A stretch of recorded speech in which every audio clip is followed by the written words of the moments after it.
Hello friends, welcome to 𝗦𝗲𝗃𝗺𝗃. Today we are discussing the book Read People Like a Book by Patrick King. Every person has a distinct pattern in the way they think, understand, and behave. If we learn to recognize these patterns, we can predict their emotions, decisions, and intentions more easily. These patterns are deeply influenced by past experiences, emotional needs, and psychological states, meaning that who a person is today is largely the result of what they have lived through. Imagine you have a friend who always gets angry over small things. You notice that whenever someone points out their mistake, they immediately become defensive and start arguing.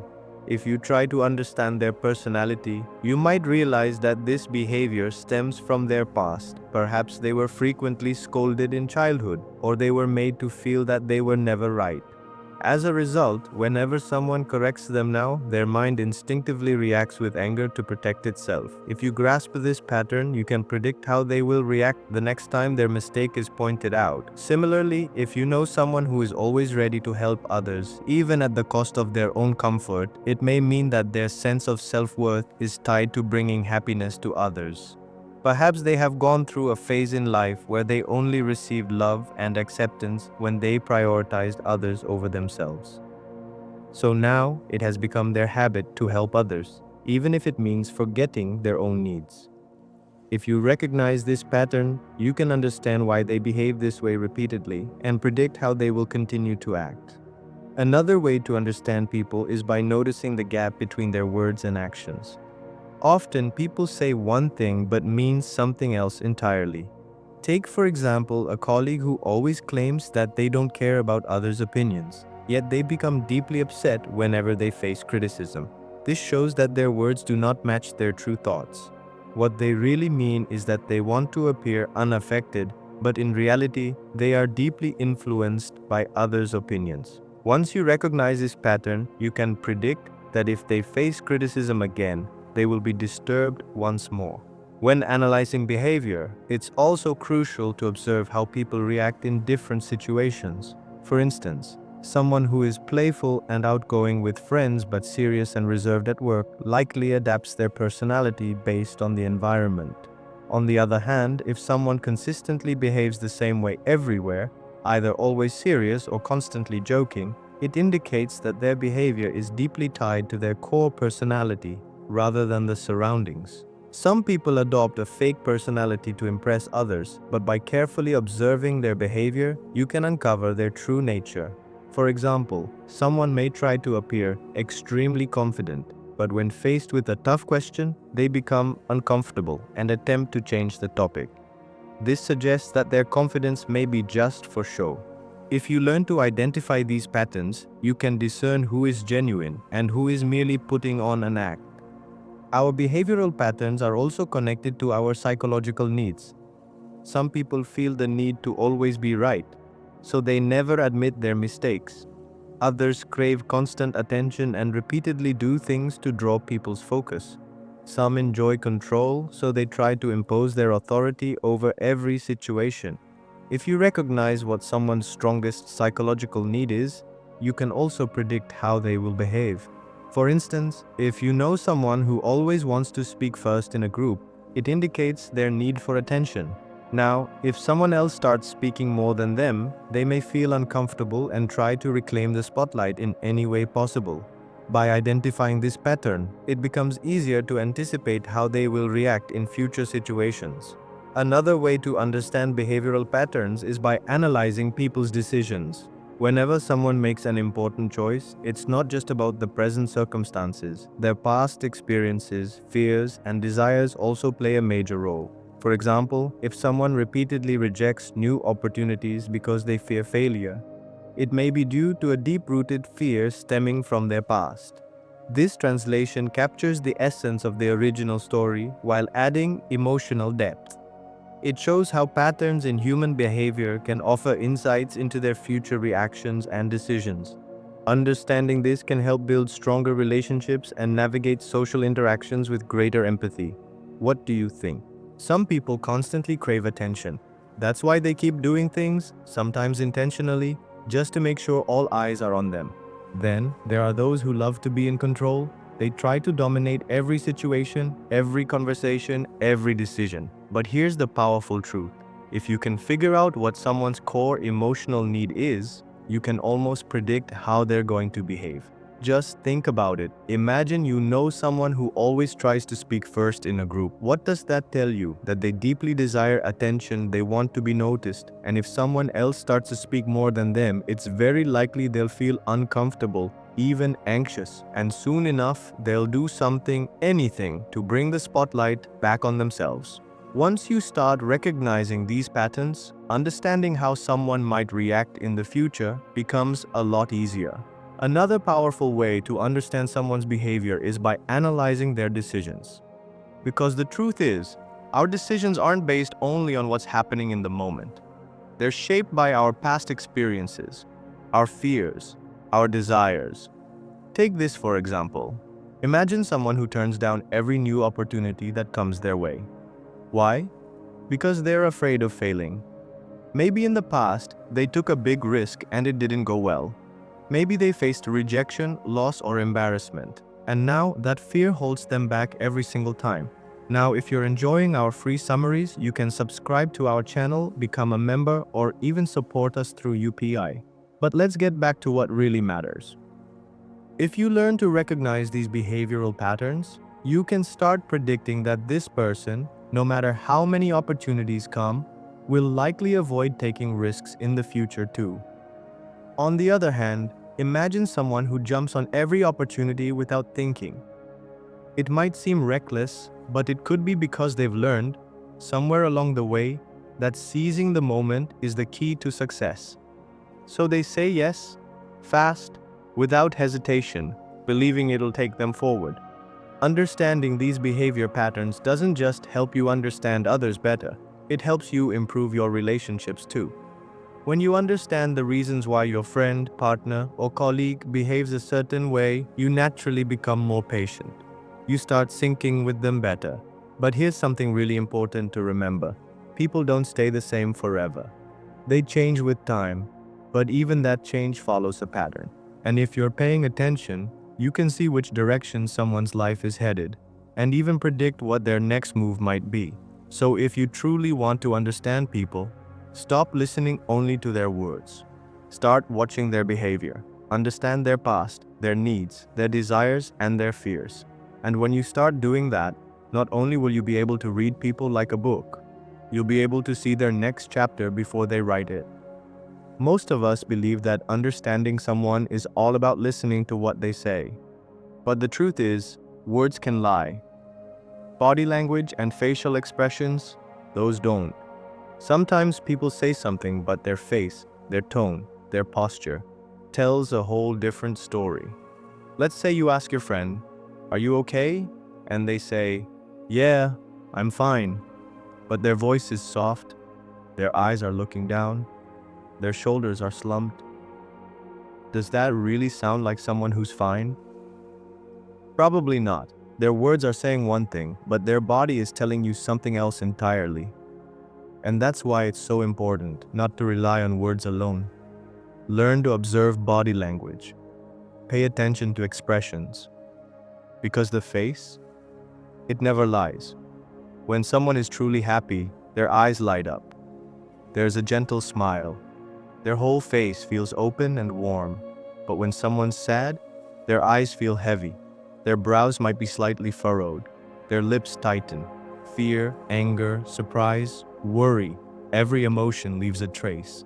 And if you can read those traces, you'll connect with people on a deeper, more powerful level than ever before. Body language can speak volumes, sometimes even more than words. Think about it. Every emotion has its own distinct expression. And when we start to understand these cues, we begin to truly grasp what someone is feeling deep down. Let's imagine you're at your workplace. There's this one colleague who always says they have no problem with anyone. But every time a particular person walks into the room, their posture shifts. Their face becomes tense. They avoid eye contact. Their hands subtly form a fist. You don't need a degree in psychology to figure it out. Something's definitely bothering them, even if they keep denying it in words. Other signals in body language include gestures and postures. For example, when someone is genuinely interested in something, they lean forward, their eyes stay fixed on the person or topic, and their eyebrows might be slightly raised. But when someone's bored, their back slouches, eyes wander, and their hands stay motionless, sometimes resting on a table, maybe playing with a pen. It's clear they're just waiting for the time to pass. Now imagine you're having a conversation with someone and they keep bouncing their leg, checking their watch, or glancing at their phone. What do you think that means? It likely indicates restlessness, or maybe they're just not that into the conversation. These small, almost invisible signs can reveal what someone is really feeling inside.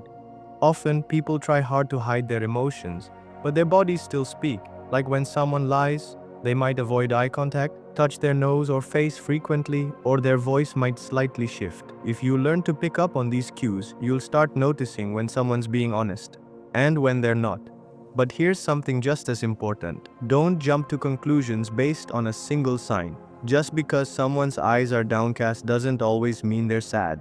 They might just be tired. Crossed arms doesn't have to mean anger. It could be cold in the room. That's why context is everything. And when you read body language, don't isolate one gesture. Look for clusters of signals. For instance, crossed arms by themselves might mean nothing. But if you also notice a tense brow, tight lips, and a backward-leaning posture all together, it could suggest that the person is actually upset or feeling defensive. Let's take another example. Suppose someone is smiling while talking to you, but the smile doesn't quite reach their eyes. Their eyes look tired and they keep touching their neck. That smile might be a mask, hiding discomfort or stress they don't want to show. This ability to read between the lines isn't just useful in personal relationships, it's a superpower in the professional world too. Picture this. You're in a meeting and your boss tells you they liked your project report, but instead of a smile, you see a slight frown. Their hands rest flat on the table, unmoving. There's no excitement in their voice. That could mean they're just being polite and they're not truly satisfied with your work. But if you catch that signal in time, you have the chance to revise your approach, improve your report, and leave a stronger impression next time. Another major advantage of reading body language and facial expressions is that it helps us assess a person's honesty. Imagine someone is telling you they haven't made a mistake, but while speaking, there's hesitation in their voice. They're shifting their eyes constantly and rubbing their fingers together nervously. These signs can indicate that they're not being completely honest. Reading body language is truly an art, and it only comes with practice. If you start observing people's gestures and facial expressions in daily life, you'll gradually start to understand what each sign really means. Ultimately, it's important to understand that every person is different, and the best way to read someone's body language is to first notice their normal behavior. If someone is usually energetic but one day appears quiet and withdrawn, it could be a sign that something is wrong. Similarly, if someone who is usually calm suddenly becomes overly expressive, that too might be unusual. When you begin paying attention to these little things, you start getting a sense of what people are truly feeling, even if their words say otherwise. This not only improves your understanding, but also helps you communicate more effectively and empathetically. Every action a person takes has a reason behind it. Some work hard because they want success. Some save money because they worry about the future. Some help others because it brings them joy. And some lie simply to avoid trouble. If we can understand what brings someone joy and what they fear, we can predict how they might behave in the future. Essentially, every human being is driven by two major motivators: the desire for pleasure and the desire to avoid pain. People do what makes them feel good or what protects them from discomfort. If you closely observe someone's behavior, you'll start to understand what pulls them in and what they run away from. This understanding is powerful because once you know what motivates someone, you can also predict what decisions they're likely to make.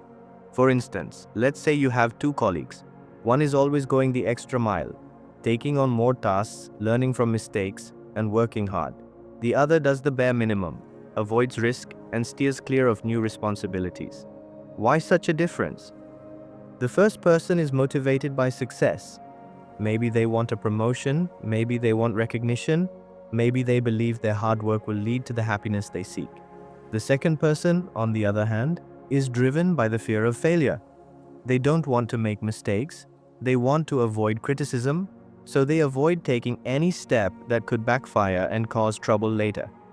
Once you understand this motivation, you can even predict how they'll respond when a new project is assigned.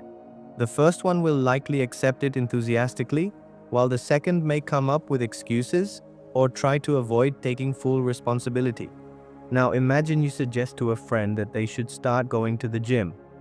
If they're motivated by the desire for happiness, they'll think, it'll make me feel good, I'll look better, I'll feel more confident. But if they're driven by the need to avoid pain, they might think, it'll help me avoid diseases, I won't gain weight, and I'll stay away from future health problems. Both might end up going to the gym, but their reasons will be completely different. One sees it as a source of joy. The other sees it as an escape from danger. Similarly, if someone gets angry easily, it's important to understand that even anger is connected to a deeper motivation. Maybe they had to constantly prove themselves in childhood, and now they fight to always be right, just so they don't have to go through that struggle again. Or maybe their self-respect matters deeply to them, and the moment they feel insulted or undervalued, they react with anger. If you only see their anger at face value, you'll miss the root cause. But if you try to understand what past experience or fear that anger is tied to, you'll connect to them at a much deeper emotional level. If you can understand the reason behind someone's anger, then you can also predict under what situations they'll get angry and how you can calm them down. People's fears also deeply influence their behavior. Some people are extremely cautious about their social image because they're afraid of rejection. These individuals always ensure they're dressed appropriately, speak the right words, and avoid any kind of social blunder. On the other hand, some people are overly cautious about money because they fear poverty. These people always focus on saving, avoid overspending, and never spend on unnecessary things. Once you start to understand what fears drive a person, you'll also begin to predict their decisions. Imagine you have a friend who's always extra careful in relationships. He doesn't trust easily, doesn't open up much, and thinks a lot before entering any new connection. Maybe he's been deeply hurt in the past and now doesn't want to go through that pain again. So before starting anything new, he weighs everything carefully, just to protect himself. If you realize that his behavior is a shield against pain, then you'll also understand what it will take to earn his trust. In the same way, some people focus a lot on appearances. They buy expensive things, post perfect pictures on social media, and exaggerate their success. If you look deeper into their motivation, it's once again the play of pleasure and pain. Maybe praise and validation bring them joy, so they build their lifestyle in a way that earns admiration. Or maybe they fear being judged or underestimated, and to avoid that pain, they constantly try to show a higher status. Now think, if you're dealing with a customer, isn't it important to know what motivates them? If a customer buys something because it brings them joy, then you need to tell them how your product will make their life better. But if a customer is motivated by avoiding loss, then you must show them what they might miss out on or suffer if they don't buy the product. Even children are driven by the same forces. When a child studies, it's either because they want to score well and be praised, pleasure, or because they fear punishment if they fail, pain. If parents understand what drives their child more, joy or fear, they can encourage their studies in the most effective way. Even our own decisions are influenced by this same motivation. Someone might take a new job because it offers more money, seeking happiness. Or they might do it because they're fed up with their current job, avoiding pain. Someone might get married because they genuinely want a partner, joy, or because they're afraid of loneliness, pain. If you can understand what governs someone's life, whether it's the desire for happiness or the need to escape pain, you can predict their next steps. You'll begin to see how they'll behave in certain situations, what decisions they'll make, and what will influence them the most. When you reach this level of understanding about people, your ability to communicate and build meaningful relationships becomes incredibly strong. Every human being has different needs, but if you look closely, those needs often follow a certain pattern. Some people are primarily concerned with earning money and meeting basic needs. Others are more focused on love, relationships, and emotional security. Still others prioritize their career, recognition, and self-esteem above all.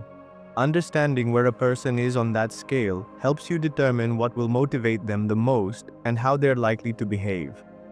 To explain this concept better, the famous psychologist Abraham Maslow created one of the most insightful theories in human psychology. Maslow created a structured hierarchy of needs, known as Maslow's hierarchy of needs. He divided human needs into 5 levels. The lowest level contains our most basic needs, and as a person fulfills those, they gradually move toward the higher levels. If you can identify where someone stands on this ladder, you'll also be able to understand what influences them the most and how they are likely to make decisions in the future. The first level is physiological needs. This includes food, water, sleep, and basic comfort. If someone's basic needs aren't being met, their entire focus remains fixed on those things.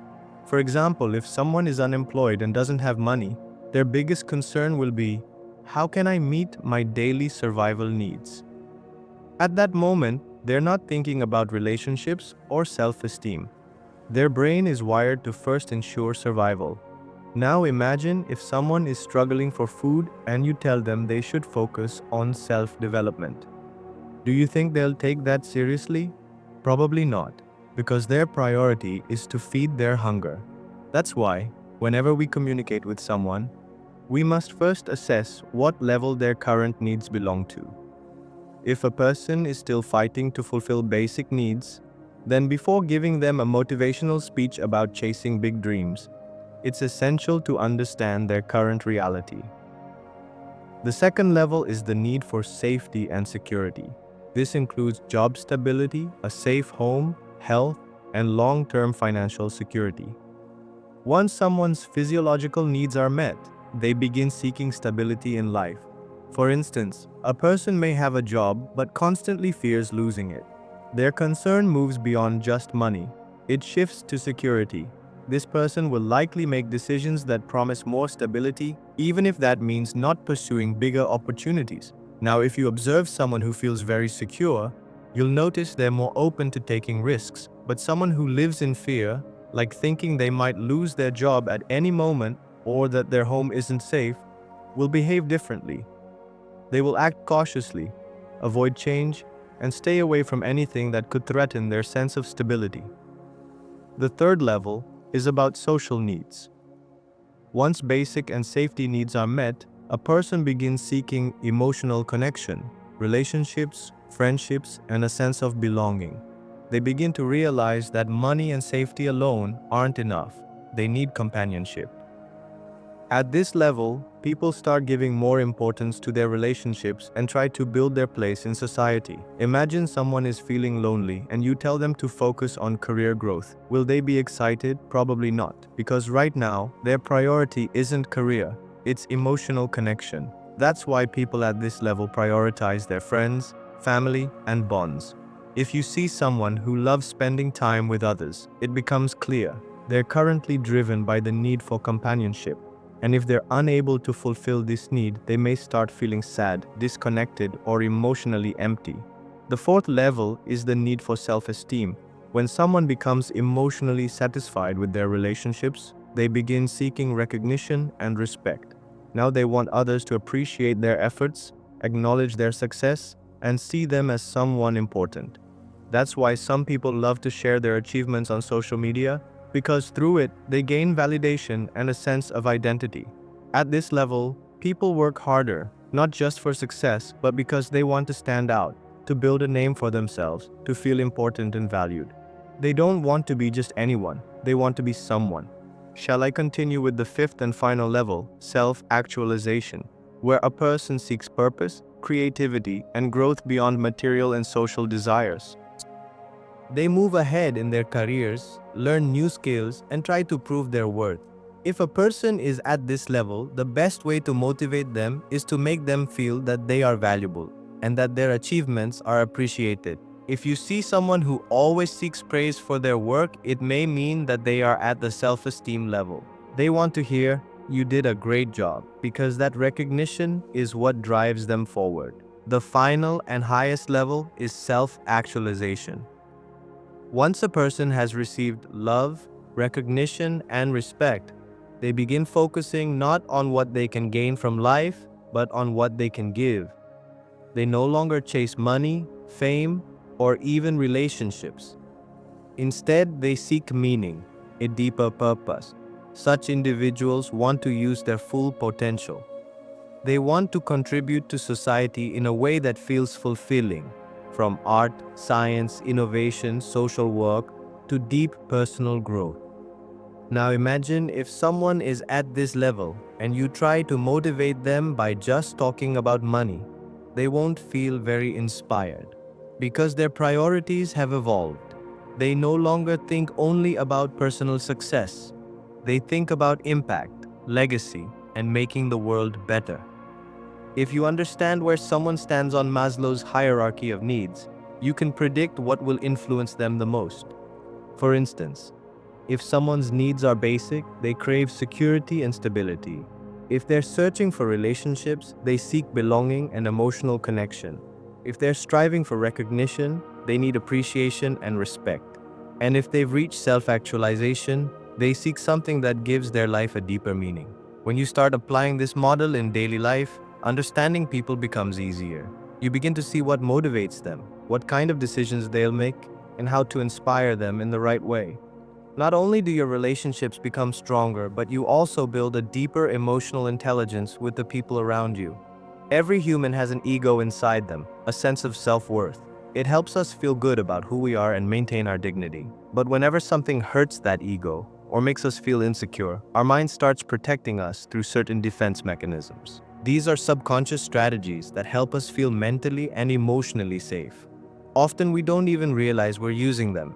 If we can recognize how someone is protecting their ego, we can understand their real emotions, their fears, and vulnerabilities. Imagine this: someone constantly avoids accepting their mistakes and always blames others. What does that really mean?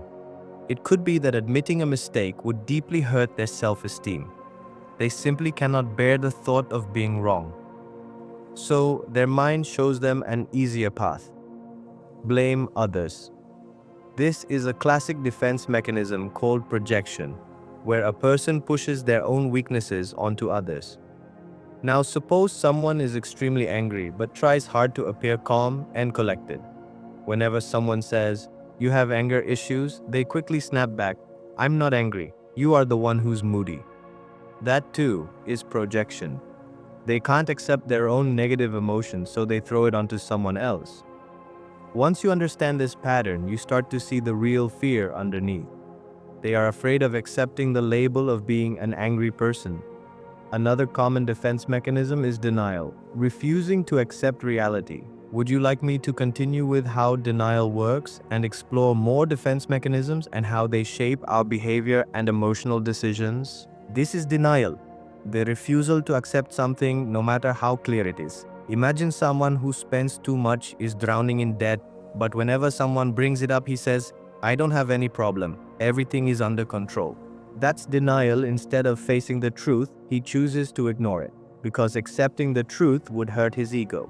It would shake his self-image. Many times people also use rationalization, which means they make excuses for their mistakes so that they don't feel bad about themselves. For example, someone fails an important exam and says, "It doesn't matter, that exam was useless anyway." The truth is, it does matter, but accepting failure would bring disappointment. So instead, the mind tricks itself into believing it wasn't important in the first place. This way, the ego stays protected. Another interesting defense mechanism is repression, suppressing emotions. In this, a person pushes painful memories or feelings deep into their unconscious mind, just so they don't have to face them. Imagine a child who was constantly scolded in childhood. When that child grows up, they might not even remember those memories. Why? because their mind buried them so deep that they never reached the surface. But here's the catch. Those buried emotions still affect behavior.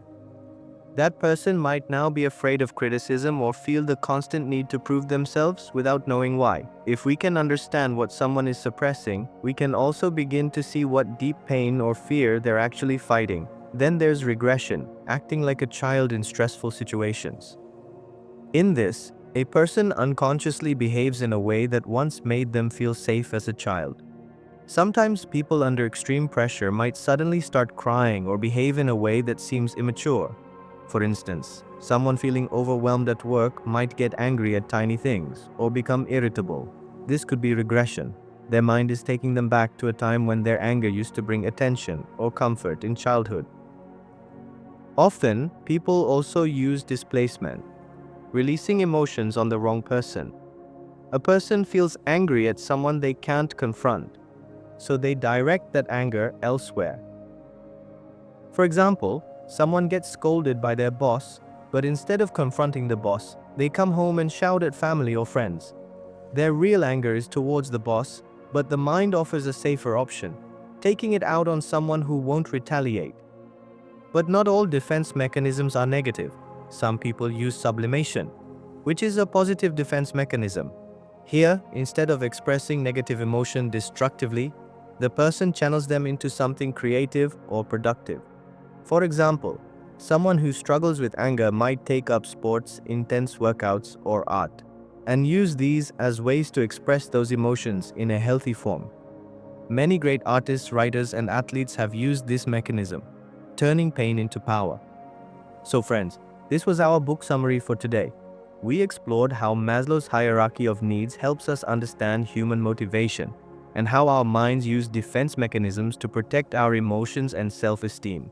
If you found this helpful, do let us know in the comments. And thank you so much for listening till the end. Remember, understanding human behavior is not just about psychology. It's about building deeper empathy for others and for yourself. Don't forget to subscribe my channel.